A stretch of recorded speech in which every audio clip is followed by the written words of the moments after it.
Hey friend, please subscribe. 1 second for you. Big deal for me. The rain was slapping the windshield like it wanted in. I was dead tired, crawling down County 12 with the wipers dragging like a slow metronome, when I saw her. She stepped into the high beams from the shoulder, wet, limping, dragging a worn-out army duffel like it owed her money. One leg stiff, right side. She didn't flinch at the lights. I eased off the gas. My foot did it before my brain caught up. That was my dad in me. He always stopped, even when it was stupid. I cracked the window and leaned toward the storm. "Ma'am, you okay?" She didn't move for a second, then stepped just close enough to see her face. Chin up, jaw set, eyes sharp. Water poured off her jacket. She said her name was Maris, and she was fine. She wasn't. Quick note. Before we start, share in the comments. How's your day going, and where are you joining from? And let's continue. She didn't ask for help, but I saw the brace under her soaked pant leg and the long silver scar down her knee that caught my dash light like a blade. It looked old but angry. I kept my voice steady. "I'm headed past the turnoff. Hop in if that helps." She gave the back seat a hard look, like she'd been trained to scan before stepping in. Then she got in, quiet, controlled. I didn't talk much. Heater on full, both hands on the wheel. She watched the side mirror the same way I do when I'm running fares at night, like something might follow you home. We passed Miller's Creek, long flat stretch, no lights for a mile either way. That's when she spoke again.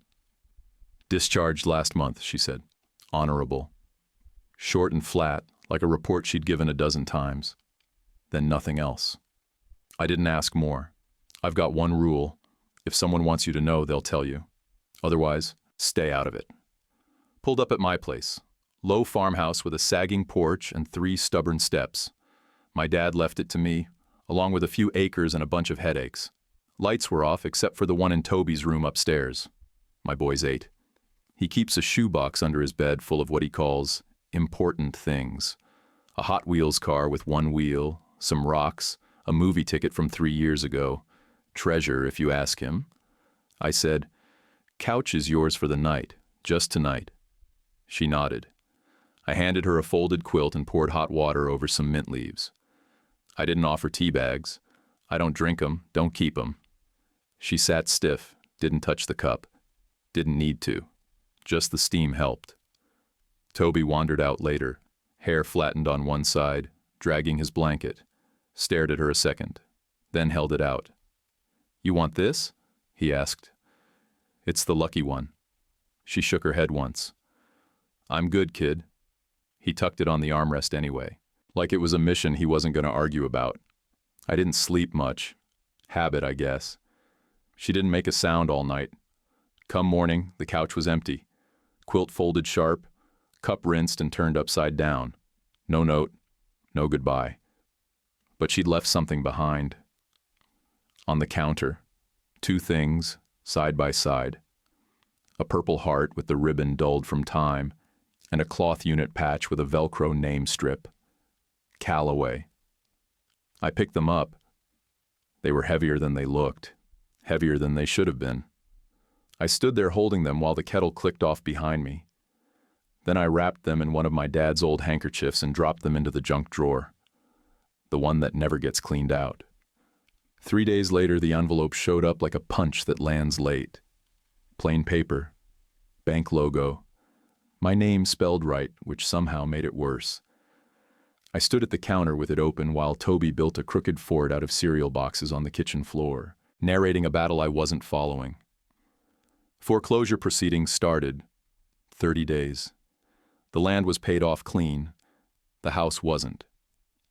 Last winter, when the roof started leaking in 2 rooms and my client work slowed, I took a small loan to stay afloat. 2 clients paid late. 1 paid half. The math went sideways, and I missed a step climbing back out. I read the letter twice. Slow. Then once more fast, like the words might change if I rushed them. They didn't. Toby popped his head up from the fort and asked if I liked his drawbridge idea. I told him it looked strong. I didn't tell him anything else. I couldn't. He went back to stacking boxes, humming to himself, and I folded the letter so tight it creased my thumb. I drove into town for my day client, a small property office wedged between a barber and a bakery that smells like sugar even when it's closed. I was supposed to review a setback diagram, but I stared through the paper like it had answers hidden under the ink. Jessa Klein caught me doing it. She's 34, sharp-eyed, no wasted words. She leaned on the edge of my desk and waited until I noticed her. "You're somewhere else," she said. "That's not like you." I told her about the letter. I told her about the woman in the rain too, but I kept it tight. No speeches, no feelings, just facts. Jessa didn't flinch. She didn't tell me I should have known better or asked why I took the loan. She nodded once and said, "All right, let's fix what we can and you'll breathe through the rest." That sentence did more than the coffee in my hand. I went home early, stomach hollow, mind loud. The sheriff rolled up before I could even kill the engine. Orrin Pritchard stepped out slow, hat square, smile polite in a way that felt practiced. He rested one hand on his belt and looked around my porch like he was inventorying it. "Benton," he said, "just stopping by neighbor to neighbor." I didn't invite him up. I stayed on the step. He said folks notice things in a small town. Said he'd heard I'd had company the other night and that it was probably nothing, but it didn't hurt to be careful about who you invite home.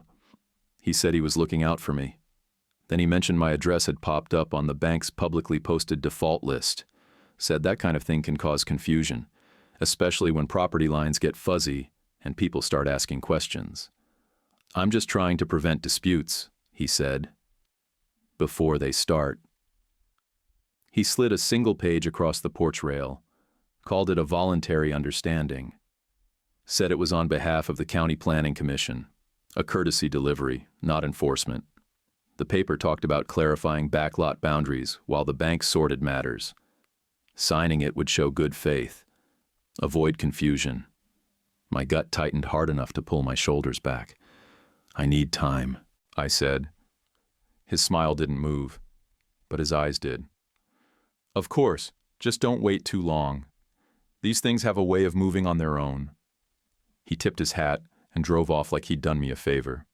I stood there with the paper flapping in the breeze and didn't pick it up until it hit my boot. After dark, I drove 6 hours of fares. Rain came back, steady and mean. Around midnight, I picked up a county clerk I'd hauled before. He put his buddy on speaker and started talking shop like I wasn't there. "Mayfield's got their ducks lined up on Maple Hollow backlots," the buddy said. "Timing's clean." The clerk laughed and said something about paperwork grease. Neither of them knew I was listening. I kept my mouth shut and my eyes on the road. I dropped them off and drove another hour with nothing on the radio. The next morning, the mailbox post was tagged. Thick black letters sprayed sloppy and fast. "Stay in your lane." I didn't stop. I kept Toby moving past it, one hand on his shoulder, talking about breakfast like nothing was wrong. I told him it was a dumb joke. He looked at it once, then up at me, and nodded. He never makes me lie twice. Later, when the house was quiet, I stood at the junk drawer and pulled out the handkerchief. The Purple Heart sat heavy in my palm. The ribbon looked tired. The patch with Callaway stared back like it was waiting for orders. I don't spook easy, but that metal made my hands steady in a way coffee never does. I whispered a thank you to a person who wasn't there. It felt foolish. I did it anyway. Jessa called that afternoon. She said to bring every letter, payment stub, email, and notice I had. She said she'd build a calendar, show the bank I'd stayed engaged the whole time. "Momentum matters," she said, "even when the numbers are ugly." I laid everything out on the table after dinner, papers spread like a bad map. Toby asked if he could help. I told him to keep guard of his fort. He saluted and took the job serious. That night, sleep came in scraps. Every creak sounded like a knock I didn't want to answer. Every real knock in my dreams sounded like a goodbye I wasn't ready to hear. Sometime before dawn, I got up, folded the sheriff's paper once, and slid it under a stack of old manuals by the fridge, then set my keys on top of it like a weight. I'd barely finished stacking the papers when a beige sedan eased into the drive. Slow, deliberate, like the driver didn't want to be mistaken for someone selling insurance or collecting a signature. I wiped my hands on my jeans and stepped outside. The man in the navy jacket came out first, hair combed neat, folder in hand, shoes too clean for gravel. "Lyle Mercer," he said. "Veteran Assistance Services. You must be Mr. Cross." I nodded, but didn't offer my hand. The door opened again, and Maris stepped out behind him, moving careful but tall. She was in clean jeans, a jacket zipped halfway, hair pulled back. That stiff leg of hers still hit the ground hard, but she walked like she meant to. I held the door and stepped aside. Maris went in first. Lyle followed, scanning the room the way people do when they've been trained to read the details. His folder hit the table like it had weight beyond the paper inside. "I understand your home's under foreclosure," he said. His voice was steady, no fluff. "Maris listed your address on an incident intake. Based on the timing, her status, and your circumstances, there's a strong chance we can qualify you for an emergency housing microgrant." I stared at him. "What kind of grant?" He opened the folder and showed me a paper with a blue seal and bold lettering. "It's a county-backed fund. When a resident offers temporary shelter to a veteran in crisis, and that resident's housing is at risk due to verified hardship, the grant can step in and pay the arrears. The bank then rescinds the foreclosure action." I crossed my arms. "You're telling me because she stayed one night, my mortgage gets saved?" Lyle didn't blink. "Not because she stayed, because she was discharged, documented, and flagged as high risk, and because you offered shelter without obligation. That counts in a system like this." I looked over at Maris. She hadn't said a word. Just stood there, arms loose at her sides, watching me like she was waiting to see which version of me showed up. The one who keeps carrying weight until something breaks, or the one smart enough to accept backup. She finally nodded toward the drawer. "You still got what I left?" I opened it without answering and pulled out the old handkerchief. The Purple Heart and the patch were still wrapped the same way I'd folded them days ago. I set them down on the table. Maris stepped forward, picked them up without hesitation, and slid them into her coat pocket, like they were finally back where they belonged. Then she stepped back, gave me the smallest nod, and went quiet again. Lyle turned the tablet around and slid it across to me. "I need your signature in 3 places. I'll verify ID, log timestamps, and notify the bank that the review's in process. You'll get a confirmation email once the rescission's scheduled." I didn't move. "I want to read every line." "Please do," he said. "We want this clean." I read it out loud, every clause, every section that gave authority or assumed something. Lyle didn't rush me. When you've been cornered once, you learn how the corners work. When I was done, I signed. He tapped his tablet and said, "The system should update within a week once the bank confirms payment. You'll get formal rescission notice from both them and the county office. We'll also notify the recorder's office to flag the property as pending grant resolution. That'll block most title transfers while it's processing." I let out a breath I didn't know I'd been holding. "And if someone tries to move papers quietly while all that's happening?" Lyle smiled for the first time, not wide, but enough. "They won't be quiet for long. We notify everyone at once. Every filing leaves a trail." They stood to go. Maris was first to the door this time. No goodbye, just a small glance back. Enough to let me know she'd done what she came to do. I waited till their car was halfway down the road, then called Jessa.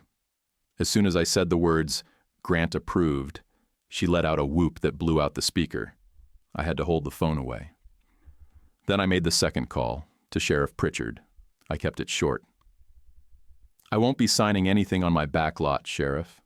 Just figured I'd save you the trouble of another visit." There was a pause. Then, "No need to make this harder than it needs to be." "It's not hard," I said. "It's just over." I hung up. That evening, Toby brought me one of his drawings, a tin roof house with a big tree next to it, and a dog that looked like a bear. Underneath, in uneven block letters, he'd written, "Stay." He tucked it under his bed, in the shoebox labeled "Important." Right between his lucky quarter and a broken slingshot he won't throw away. I didn't say anything, just kissed the top of his head and went out back. In the shed, I pulled out Dad's old binder. The cover was cracked at the corners, water-stained and half-gutted. Inside was his usual mess: receipts, plant schedules, fencing plans. But about halfway through, I found a hand-drawn map, yellowed with time, dated 1998. It showed our lot, with notations scribbled in pencil. Fence lines, tomato rows, a little circle where the oak used to be. It was labeled "Back Plot," shared rows in his blocky handwriting. I took that binder inside and set it on the counter. It wasn't clutter anymore. It was proof. Past midnight, with the house quiet and the lights low, I grabbed a fresh notebook and wrote one word at the top of the first page: Mayfield. Big letters, underlined twice. Toby came out in his pajamas and caught me hunched over the notebook. "You writing homework?" he asked, rubbing his eye. "Something like that," I said. "We're making a list." He nodded, satisfied with that answer, and went back to bed. But before he did, he said, "We should put Grandpa's binder in the important box. It can't get lost now." We slid the binder into the shoebox together and carried it out to the shed. I set it on the top shelf, center, right where it'd stare me in the face if I ever forgot what we were fighting for. Then I shut the door, turned the deadbolt, and pulled the porch light cord. The Planning Commission letter showed up folded too neatly, the kind of crease that says, "Don't worry, this is just a chat," but smells like a setup. The word clarification jumped out in bold. My gut knew better. Monday morning, I put on clean jeans and my dad's old belt, the one that used to ride too low when I was 20 and thought being right was enough. The meeting was held in a government annex with dead plants and vending machines that swallowed your quarters without apology. I walked into room 3 and found Vance Ronalds already waiting. 39, clean shave, slick part in his hair, 2 leather folders on the table, and a grin like he practiced it in the mirror until it stopped looking like effort. "Mr. Cross," he said, standing like we were at a golf tournament. "Glad you came in. These things go smoother face to face." I didn't shake his hand. I sat. He opened the folder and started his pitch like we were old buddies. "There's been some consolidation on the county records," he said. "Some legacy parcel inconsistencies. A small slice of your back lot has a historic lien. Goes back to the early 1970s. It was picked up last year by Mayfield Redevelopment." I stared at him. My dad tilled that land, planted trees, ran a string line for a fence in 2002. He gave a little shrug, like he respected that, but couldn't do much about it. "I understand, but on paper, the lien was valid and it transferred. Nothing aggressive, just paperwork cleanup." Then he slid another folder across the table, this one thinner, with one page already turned toward me. "This is a temporary access agreement. Just allows our team to do a surface-level appraisal. Nothing about ownership, just an easement for survey." I didn't touch it. "You already have the title from the lien, right? What do you need an appraisal for?" "Standard process," he said. "We're prepping parcels for zoning review. Might be mixed use or green space, depending on planning outcomes. Again, this doesn't affect your primary residence." He tapped the signature line like it owed him money. "This is goodwill, Benton. Just helps the next steps stay friendly." He had that voice. Low, casual, like we were old high school teammates and he was cutting me in on something lucky. That's when I knew for sure he was trying to box me in. If it was nothing, he wouldn't be here smiling. I didn't sign. "I'll need a copy," I said. His smile didn't drop, but the corners of his mouth stopped meaning it. "Of course. Clerk will get that for you." The woman in the corner, mid-50s, hair pulled back tight, hadn't said a word the whole time. She moved now, like she wanted to disappear into the filing cabinet behind her. As soon as I stepped out into the hallway, I called Jessa. Good, she said before I could finish. Bring everything. We'll build a timeline wall and brew coffee strong enough to strip paint. The courthouse doors hadn't even swung shut behind me when I knew Pritchard would show up next. Sure enough, I wasn't 3 steps from my own porch before the sheriff's cruiser pulled into the drive. He didn't get out right away. When he did, he moved slow, leaned on the hood like he'd built the car himself. "Benton," he said, "I heard you had a meeting this morning." "I did," I said. "It didn't end with me signing over my soul." He ignored that. "Mayfield's good for the county, brings in dollars, fixes up lots. You could get ahead of this. Be practical." "Practical is keeping the dirt I'm planning to be buried in." He didn't like that. His jaw flexed once, like he was grinding down the reply. Then he handed me the same understanding form from before, except this time, there was a new paragraph. Something about cooperation and mutual benefit. I didn't even read it. Just took the paper and turned to unlock my door. That night, after Toby brushed his teeth and packed away his action figures, he climbed up on my lap holding something small and square. "Found this in Grandpa's seed box," he said, handing it over. It was a Polaroid. My dad, in a ball cap, standing next to a taut string line across the fence line. No trees yet, just freshly dug rows and a rolled-up hose behind him. Date in the corner, June 12th, 2002. My dad's writing, blocky and deliberate. I stared at it a long minute, then laid it beside the binder on the kitchen table. I flipped to the page with the hand-drawn map, fence lines and garden rows just like in the photo. My eyes tracked the notes. One section was labeled, Community Rows, Vet Share. There were no hearts or smiley faces, just plain pencil strokes and one clean square of land marked with an arrow. If emojis had been a thing back then, Dad would have drawn a thumbs up. I put the photo in a Ziploc bag, sealed it tight, and slid it behind the binder cover. I didn't have to say anything to Toby. He watched me do it and nodded, like we'd both just agreed to something bigger than ourselves. Next morning, I made a fresh pot of coffee, grabbed the folder Vance had slid across the table, and drove it straight to Jessa's office. She had the whiteboard ready, Post-its lined up like soldiers, and a Sharpie in her hand like it was a sword. "We're going to build this wall tight," she said. "If they want confusion, let's give them sequence instead." I handed her the appraisal form. She read it once and snorted. "This doesn't smell like zoning. This smells like acquisition in disguise." I didn't disagree. We spent the next 2 hours organizing papers, sorting dates, connecting dots. She pointed to the corner of the whiteboard. "This is where we're going to nail them, Benton. Pattern of pressure plus fake goodwill. That's what this is." When I got home that night, I noticed the edge of the back fence had been disturbed.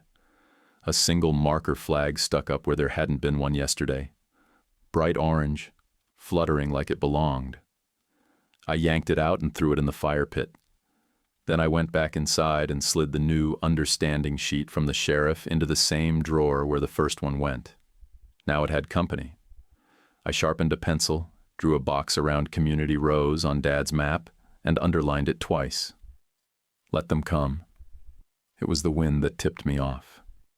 Dry, fast, sliding under the doorframe like it wanted in. I'd crashed on the couch after a 6-hour shift, and my head had barely hit the throw pillow when the light changed. The room flickered orange, not TV blue, not sunset gold, fire orange, alive and mean. I shot up and yanked the curtain back.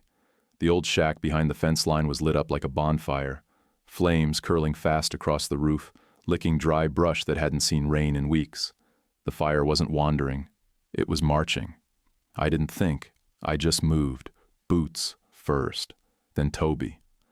I scooped him from his blanket pile and carried him like a sack of grain to the truck, threw open the passenger side, shoved him inside, and slammed the door before he could argue. He was asking what was wrong. I didn't answer.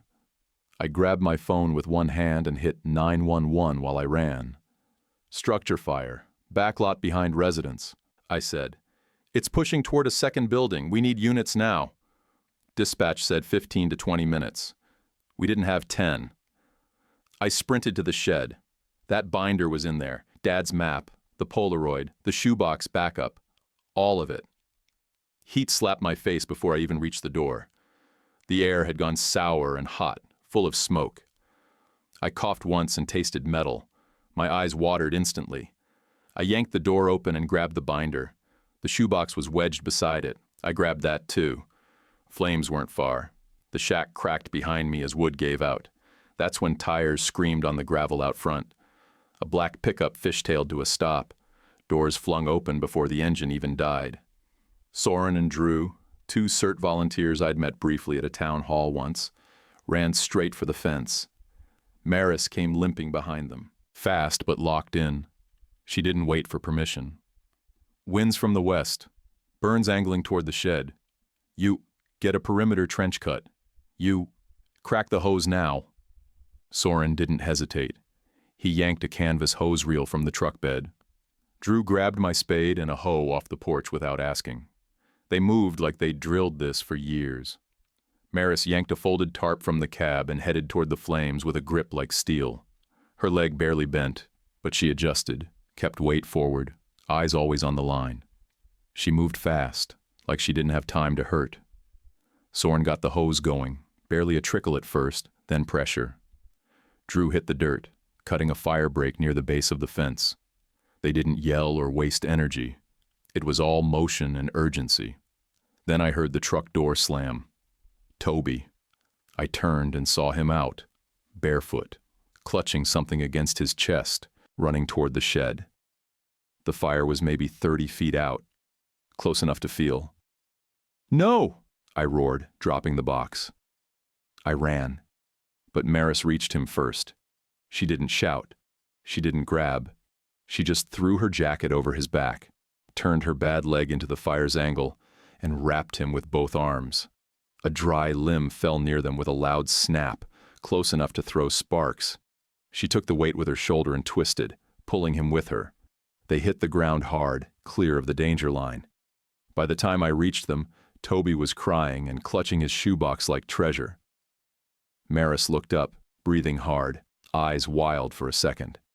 I pulled them both to their feet, wrapped one arm around each, and staggered backward. Soren turned the hose on the edge of the flames, water hissing against heat. Drew kept cutting, low and fast. The smell of burning paint and old lumber filled my lungs. Sirens finally echoed down the hill.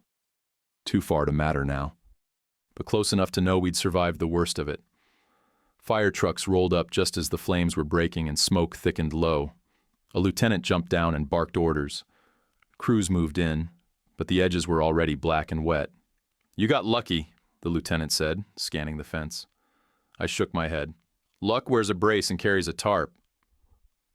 Maris didn't say a word. She just limped back toward the truck and sat on the bumper, breathing through her nose like she was willing herself to stop shaking. Joanne Lex came across the street, robe pulled tight, one slipper missing. Her voice was shaking, but she was loud enough to be heard. "I saw her," she said. "The woman. She ran straight into it, grabbed the boy. No hesitation." People heard her. I saw it. Neighbors who hadn't made eye contact in weeks suddenly did. Faces turned, shoulders eased a little. Nobody clapped or gave speeches, but something in the air settled different. We stood like that for a minute, quiet, watching the smoke thin and the fire finally lose its teeth. Back inside, once Toby was safe and dry and wrapped in his lucky blanket, I opened the shoebox. Inside was Dad's binder, still warm from the shed but untouched. Next to it, the Polaroid of him with the string line, and 3 rocks Toby swears are from the moon, collected near the creek out back. My hands trembled, not from fear, from the weight of it all still sitting on top of me. Later, after the crews packed up and the road went still again, I walked the fence line with a flashlight. There, near the back corner, I found the start point. Charred wood, blackened earth, but cleaner than it should have been. A small patch with no debris, no spread, like something had helped it catch and hold, just long enough to leap. Next morning, the crew's report listed the cause as undetermined. Wind, fuel, structure too old to survive, could be anything, maybe it was, maybe not. The lieutenant stuck around a few minutes longer than he had to. He stood at the fence, running a finger along the burn line. He looked at me and said, "Keep your eyes open. This one picked its night." I nodded. I didn't ask for more. I already had enough. Back inside, Maris sat at the kitchen table, one leg stretched, a wet rag pressed to her shoulder. She didn't want thanks, didn't ask for anything. Just nodded once when Toby placed the shoebox next to her and said, "You're allowed to look inside if you want." She didn't open it. She just tapped the lid once and said, "That's a good box." And for the first time since the rain, I saw her smile. Just a crack, but real. Monday morning, Maris knocked on the door like she already knew I'd be up. She had coffee in one hand, a new knee sleeve in the other. She held both out without a word, then finally said, "Thanks." Like I was the one who took the hit. I frowned. "For what?" "You saved my kid." She didn't answer, just handed me a card from her jacket pocket. Off-white, crisp, calm logo at the top. "Renata Pierce," she said. "She handles land and veteran cases. Doesn't flinch when men in ties posture." I turned the card over. Plain text. No tagline, no cheesy promise. Just a number and an email. By noon, Renata was on my porch. She didn't waste air. Slim, maybe 51, gray blazer, flats, eyes like a scanner. She stepped inside and pointed to the kitchen table. "Give me everything," she said. "No order needed. Just stack it." I laid it all out. Letters, notices, the sheriff's understanding, the 4 appraisal sheet from Vance, Dad's binder, the Polaroid, the planning commission invite. She didn't pause. Just read, noted, highlighted with a pen that had no cap. She marked fast, circled harder.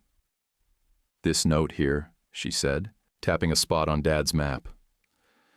"Community Rose, vet share. Dated, legible, consistent with use. That's a strong start." She pulled out her laptop like it was a weapon. "I'll be filing 2 records requests by tonight.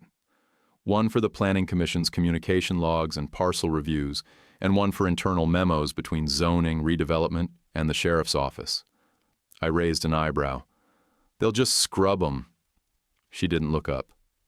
"People clean what they think matters. They miss what matters to me." She left in under 40 minutes, didn't even finish her coffee. I stood in the doorway, watching her taillights disappear down the gravel. For once, I didn't feel outmatched. I felt loaded. 3 days later, she was back. Her bag looked heavier. She laid out papers like a dealer laying cards. Each one landed with a quiet slap.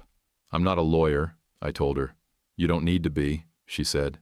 "This tells a story." She pointed to one email, printed with a timestamp in the header. It was from Sheriff Orrin Pritchard to someone on Mayfield's team. Subject line, "Timing the hearing." The line below, "We may need to accelerate reclassification before the public gets wind." Farther down, another email, forwarded by Vance, same thread. This one, "If we don't move fast, the veteran angle will complicate perception. Best to finalize boundaries ASAP." I leaned forward, hands flat on the table. They knew exactly what they were doing. "They did," she said, "and they left their fingerprints all over it." She placed the binder in front of me and tapped Dad's note again. "This is gold. That's 2002, documented use of the parcel for veteran food support. Joanne's willing to confirm that. Combine that with the foreclosure rescission. We're not just defending your property, we're showing a pattern." That night I was back in the cab, window cracked, air sticky. Around 11:30, I picked up a fare outside the municipal building. Young guy, tie loose, planning department badge clipped to his backpack. Said he was heading to Main and Grove. Didn't take long before he was chatting, one of those types that talks when they think the driver doesn't matter. "All I'm saying is, if the hearing gets too visible, the deputy director's gonna spook," he said. "They've already stalled 2 others over noise. This one needs to stay quiet. The sheriff's got it, though." I didn't blink. Just drove. When I dropped him off, I pulled to the curb, pulled my phone, and texted Jessa. Planning staff. Keep it low profile or the deputy director gets spooked. Her reply came 10 seconds later. On it, looping Renata. Next morning, Renata knocked again. She had a new page in her hand. Her expression was colder than usual. Old memo from the county archives, she said. Dated 2004. Sheriff Pritchard signed off on a tax exemption for that parcel. Reason listed, community support use. She set it next to the newer email thread. One page said he supported the vet rows 20 years ago. The other said he was trying to erase them now. He'll call it a clerical error, she said, but it won't land. She packed it all into a file labeled Cross Parcel Defense. That name made something tighten in my chest. Later that day, Lyle showed up in his agency truck, clean shirt but sleeves rolled. I've got 2 things, he said, stepping onto the porch. First, here's a signed verification letter from my office. It confirms historical use of your land for a veteran food share project. That's not just opinion. It's agency certified. He handed me the second envelope. And this is the official notice that your foreclosure has been withdrawn, paid in full by the microgrant. Bank signed off. It's done. He shook my hand hard, held it a second too long. You held the line, Benton. Most folks don't. I didn't have words, just nodded. That moment meant more than it looked. That evening, Maris sat on the porch steps, legs stretched, brace peeking under her jeans. The sun had started dropping low behind the house. She looked out toward the fence where the burn still showed under fresh paint. I was in the back of a Civic the week you found me, she said. Back seat smelled like oil and old fries. I'd been parked behind the truck stop for 3 nights. Not a soul looked twice. I stayed quiet. She didn't need prompting. Didn't have the right paperwork for a housing voucher yet, she said. Didn't have the right kind of pain either. They wanted documentation for the knee. I had scars. They wanted scans. I had stories. She glanced over at me. You didn't ask for proof. You just made space. I shook my head. That night I thought I was just keeping the heater on. You were, she said, but you pointed it in my direction. I leaned back, arms over my knees. We're even then. She looked straight at me. Not yet. That was the last thing she said before walking off the porch and heading back toward her borrowed truck. Some people leave like they're unsure if they'll return. Maris left like she was already calculating how to come back when it counted. People like her don't forget, and people like me. Eventually, we stop asking why and just let them keep score. Renata closed her folder and said, We prep now. If we wait, they'll frame the story for us. My kitchen turned into a war room by sundown. Jessa showed up first, sleeves rolled, hair in a knot, coffee in one hand, dry erase markers in the other. She took the whiteboard I'd pulled out of the shed and turned it into Command Central. Dates across the top, events down the side, arrows, bullet points, and one rule in all caps circled 3 times. Don't sign anything. Even if they offer you the moon, she said. Smile and say you need a second opinion. If they push, that means you were right to stall. Renata started grilling me on how to talk, not how to argue, how to speak like a man who'd lived it. You're not a victim, she said, pacing like a teacher. You're a landowner, a father, a neighbor. You don't beg. You state 10 sentences, nouns and verbs only. I gave it a try. I got 7 in before I wandered off into explanation. No, she snapped. You're explaining. Don't. You don't owe them background. You owe them facts. She made me start again, and again, until it sounded like it came from someone who believed every word.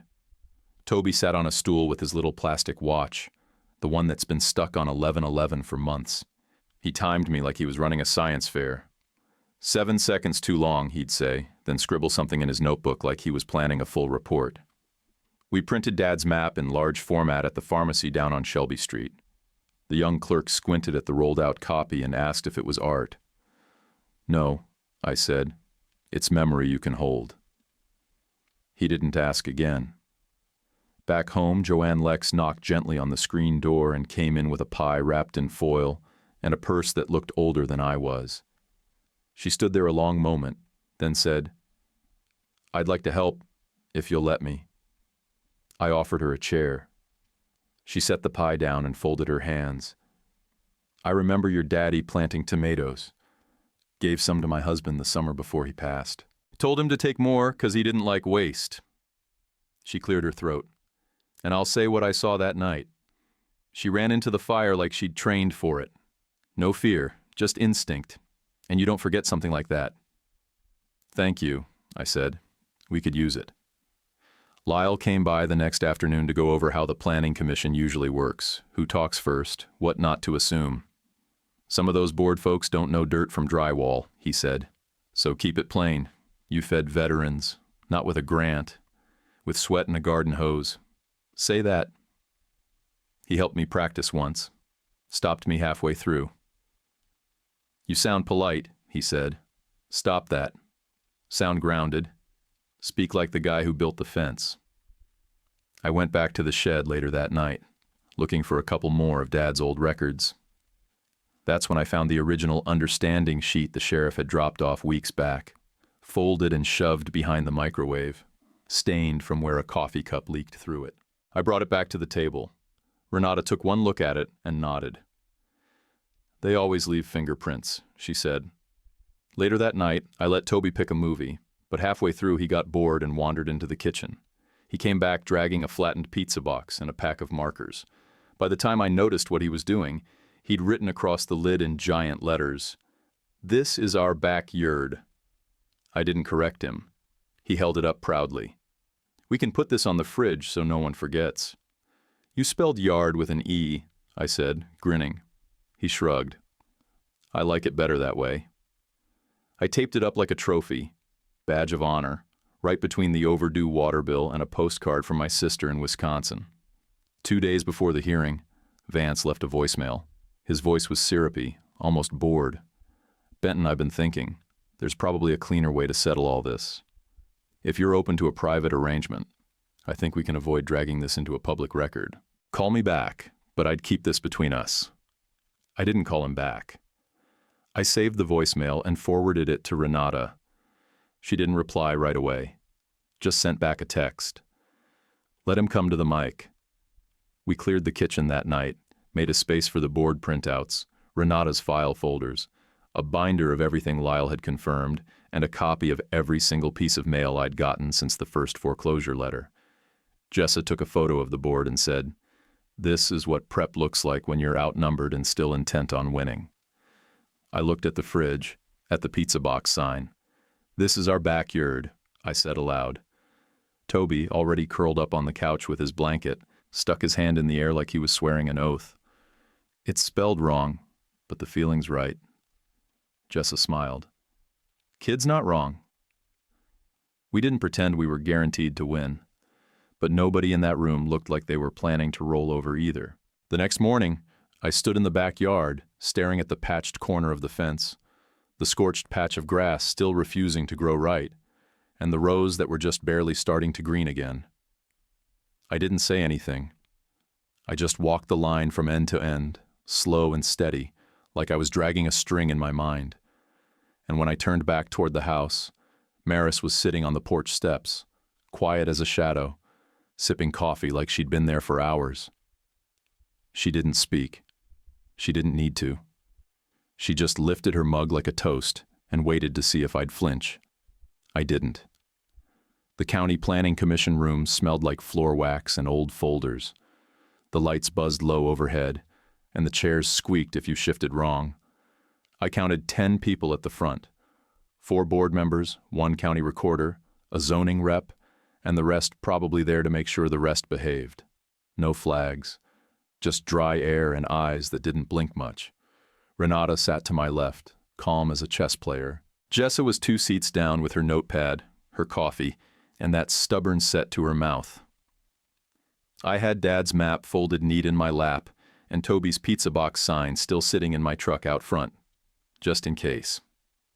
Vance sat across the room with his legs crossed and his tie so tight it could have choked a horse. He had 2 folders on the table, both unopened. His suit looked like it had been steamed 5 minutes ago. He didn't look over. Didn't have to. Sheriff Pritchard stood at the back like he'd been assigned security detail. Hat in his hand, fake neutral face on, posture stiff enough to impress a mirror. Renata stood first when they opened the floor. She started with the timeline. Clear, clipped, no fat on the facts. She laid out the foreclosure notice, the rescission, the verified grant. She set down copies of the parcel map from 2002 and the tax exemption memo from 2004 with the sheriff's initials on it. She handed over Joanne Lex's statement, Lyle's letter confirming the veteran food share. Then she paused, looked right at the chairwoman, and slid a printed email chain across the table. These are communications between Sheriff Orrin Pritchard and Vance Ronalds, she said, obtained via public records request. Language includes timing the hearing, accelerate reclassification, and complicate perception. The board members started flipping through the copies. One of them adjusted his glasses 3 times in 30 seconds. Renata stepped back without another word. Vance stood like it was his living room and started spinning words into thread. This is about opportunity, he said. The region needs better density, stronger redevelopment, and long-term planning. The parcel in question is small and underutilized. Legacy records are murky. We're not questioning history, just clarifying access for progress. He turned to the board with the grin of a man used to closing. This is low-value space, he said. We want to elevate the surrounding community. He never looked at me, not once. Renata stepped forward again, calm voice, hands folded. Are, for appraisal-only agreements, standard in your redevelopment process? Yes, Vance said. How many include clauses that waive objection to zoning changes? He blinked. None, he said, then cleared his throat. Rare, very rare. The room went quiet enough to hear the fluorescent buzz above us. My turn came. I stood.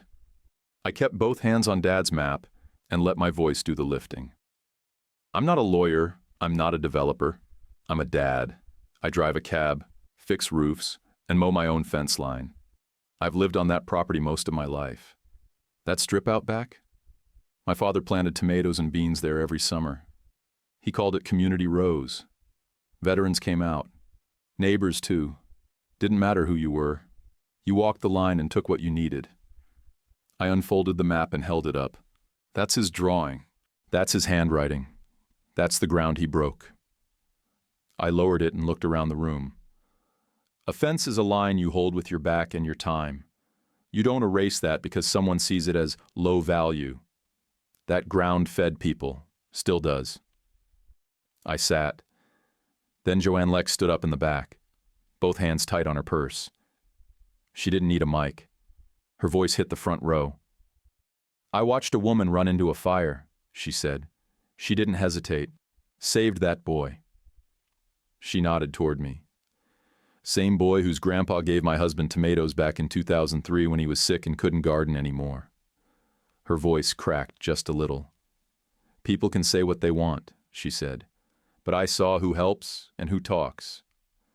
She sat without another word. Sheriff Pritchard finally stepped forward, cleared his throat, and asked to clarify the 2004 memo with his signature. It was a provisional note, he said, filed without formal backing.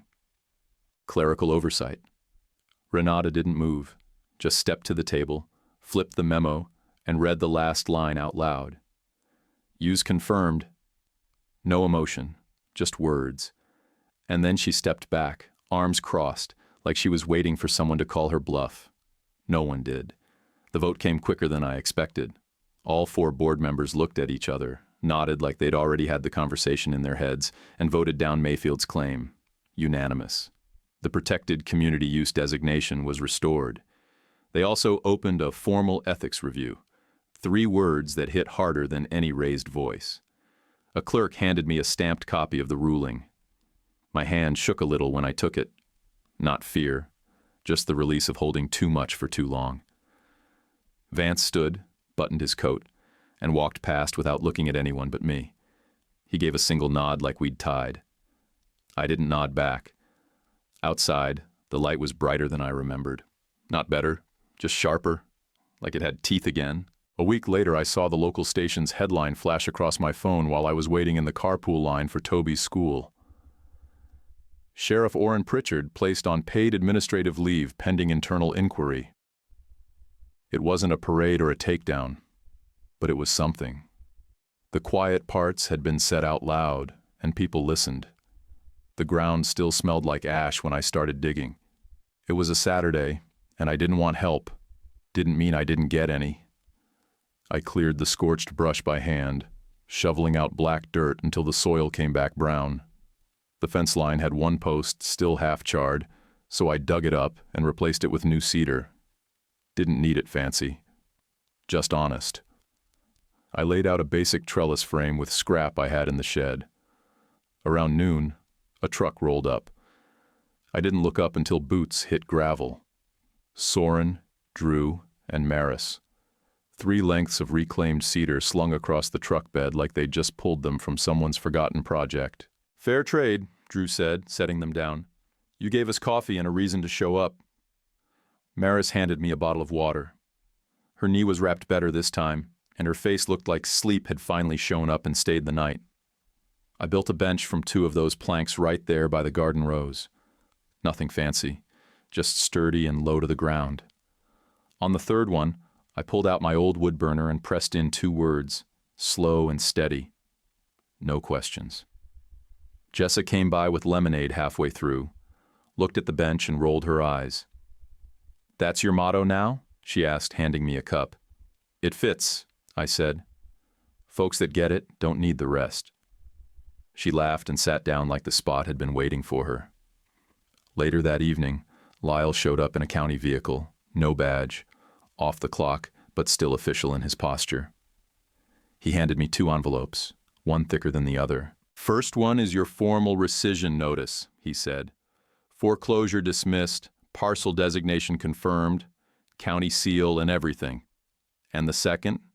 Small fund voucher, seed and soil costs, covered by the wellness grant, veteran program allocation. We figured it was only fair." I took both and nodded. "Appreciate it." He glanced around the yard, eyes landing on the patch where the fire had started. "Still watching that corner?" "Every day," I said. He tipped his head once and left without another word. Not an hour later, I found a grocery sack sitting on the porch step. Brown paper, folded once, tied with twine. No address. Just a note in thick black marker, for the Rouse. Inside, a pack of assorted seeds, a pair of leather gloves that had seen work before, and a metal trowel with soil still in the grooves. Whoever left it knew what they were doing. I didn't ask around. The following week, I found 3 crumpled receipts in the mailbox. Property tax donations, small amounts, all anonymous. Little drops in the bucket, but enough to say someone was paying attention. Towns like ours don't apologize in speeches. They do it in produce swaps and gas station gift cards. Toby helped plant the new rows. He said the dirt felt different now. Said it was like it remembered what it's supposed to do. He built a new sign for the trellis with a scrapboard and blue paint that dripped like tears. Wrote in careful letters, "Free produce for veterans." Then he stood back and read it aloud to himself, just to hear it out loud. I said, "You spelled it right this time." He looked over his shoulder and grinned. "Yeah, but I'm not changing the one on the fridge. The wrong one has charm." I didn't argue. That bench got more visitors in the next 2 days than my porch had in the last year. People came to talk, sure, but they sat quiet just as often. Sometimes a neighbor would leave with a tomato or a pepper or nothing at all. The point wasn't the food. Jessa asked me that evening if I was done with night shifts. "You could take a break," she said. "Catch up on sleep. Not every story needs a cab ride." I shook my head. I like the quiet, and people talk when they don't have to see your face in the mirror. She didn't argue, just raised her lemonade like a toast. The sun was going down slow over the garden when Toby walked out barefoot, carrying the old shoebox marked, "Important." He sat next to me on the bench, pulled out a crumpled drawing, and smoothed it on his knees. It was the same one he'd made after the fire. Tin roof house, big tree, stick figures holding hands. He looked at it a second, then folded it back into the box. "We should leave this here," he said, "so it remembers." "Remembers what?" "That we put it back." I nodded, stood up, and walked to the shed. I cleared space on the top shelf, set the box down beside Dad's binder, and shut the door without saying a word. Spring came in slow this year, like it was checking the place first before settling in. The ash smell finally left the soil. I turned it over with my hands and didn't cough once. Dirt remembered what it was good for. I dragged an old card table from the shed and set it up near the trellis. Put a few tomato clippings in one crate and some early greens in another. No prices, no chalkboard. If folks wanted to leave something in return, they did. If not, they still left with something. Maris came by just after sunrise one morning, wearing a plain gray sweatshirt and cargo pants with a tear at the cuff. Her scar showed for once, stretched like an old road map across her forearm. She ran her hand down the new fence post like she was checking its heartbeat. She didn't speak for a full minute, just stood there, eyes low, palm resting against cedar. That's her way of saying, "Looks good." I told her about the bag of groceries that showed up one evening without a note, about the envelope tucked under the doormat with 20 wrinkled singles and the word soil written in pencil, about the anonymous tax payments still showing up in tiny amounts, $17 here, 32 there. She smirked. "Towns that throw stones also bake pies," she said. That afternoon, we installed the cedar bench under the sweet gum tree near the rose. I kept the wood-burn plank with no questions on it and added a small hook to hang the garden hose. Renata's board decision went in a freezer bag, waterproof and tucked inside the shed wall on a tack. Not framed, not spotlighted. Just close, so I could grab it fast if the wind ever picked up again. The county mailed me a single-page letter about Sheriff Pritchard. No signature. Just the statement, conflict of interest sustained, retirement accepted. I didn't frame that either. I read it once and stuck it in the drawer next to the utility bills. Some wins don't need confetti. They just need you to get back to work. Vance sent a final email marked professional courtesy. Talked about future collaboration and remaining open to aligned goals. I clicked archive without reading the second paragraph. There's a difference between making peace and leaving your back gate unlocked. A few days later, Lyle rolled into the drive with 2 saplings in his back seat, roots wrapped in burlap. "From the Veteran Forestry Co-op," he said. "Figured your soil's ready." Toby helped me plant them near the back fence, right where the fire line stopped. He named the first one Smith and the second Carter. "Any reason?" I asked, wiping my hands on my jeans. "They sound strong," he said, "like trees that won't let bullies win." Maris stayed long enough to help brace the trunks, then walked up to the porch and handed me a plain canvas bag. No zipper, just a flap and a pocket. Stitched onto it was the same faded unit patch she'd left months ago, the one I'd kept safe and she'd taken back. "So you won't forget where to put the important things," she said. I didn't say much, just nodded and hung it on the peg near the back door, next to Toby's sun hat and my old radio. On a slow Sunday, Joanne Lex came by in her church shoes, stepped around a muddy patch like she'd done it 100 times, and eyed the garden rows like she was grading a test. She squinted at the sprouting tomatoes, the trimmed edges, the rebuilt trellis. Then she looked at me and said, "Your father would be satisfied." I nodded.